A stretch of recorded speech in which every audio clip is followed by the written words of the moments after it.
ওমর ভাই তার কিন্তু পুরনো একটা টিম ছিল যেটার নাম ছিল ব্যাড ব্রাদার্স। এটা সম্পর্কে তোমরা যারা ওমর ভাইয়ের পুরাতন সাবস্ক্রাইবার আছো তোমরা কিন্তু সকলেই জানো। তাও তোমরা যারা নতুন আছো তোমাদেরকে বলি, ব্যাড ব্রাদার্স হচ্ছে সেই টিম যার মাধ্যমে কিন্তু ওমর ভাই ইউটিউবে যাত্রা শুরু করছিল। এমনকি তার সর্বপ্রথম যে ভিডিওটা ভাইরাল হয় সেটা কিন্তু ওই ব্যাড ব্রাদার্স থেকেই। যাই হোক, কোনো এক কারণবশত তাদের ওই টিমটা কিন্তু ভাঙা যায়। তো হঠাৎ করে তার এক সাবস্ক্রাইবার ওমর ভাইয়ের সেই পুরনো টিম নিয়ে একটা প্রশ্ন করে, যেটা দেখার আগে তোমাদের কাছে একটাই চাওয়া, আমরা কিন্তু 5 লাখ ফ্যামিলির অনেক কাছাকাছি আছি, তাই যারা এখনো ফলো করে নাই কষ্ট করে একটু ফলো করে দিও। ব্যাড ব্রাদার্স টিমের সর্বোপরি অভিজ্ঞতা কেমন ছিল?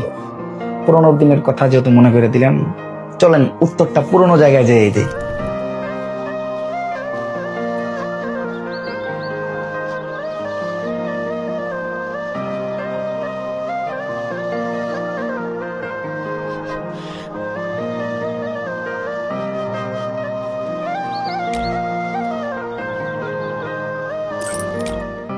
আর ব্যাড ব্রাদার্সের সাথে আমার সর্বোপরি অভিজ্ঞতা, এটা একটা গোল্ডেন মেমোরিজ, গোল্ডেন টাইমস বলতে পারেন। ওইটাই ছিল আমার শুরু, ওইটাই আমার জ্বর। আমি যদি গাছ হই ওইটাই শিকড়। ব্যাড ব্রাদার্স নামটা যেহেতু আমার দেওয়া, একটা একটা কইরা টিম মেম্বারদের আসা, কে কিভাবে টিমের সাথে কানেক্ট হইছে, সবার শুরু ওদের সাথে আমার শুরু। ওদেরকে শিখানোর ফাঁকে ফাঁকে আমি শিখতেছি নতুন নতুন কন্টেন্টের নতুন নতুন ক্যারেক্টার।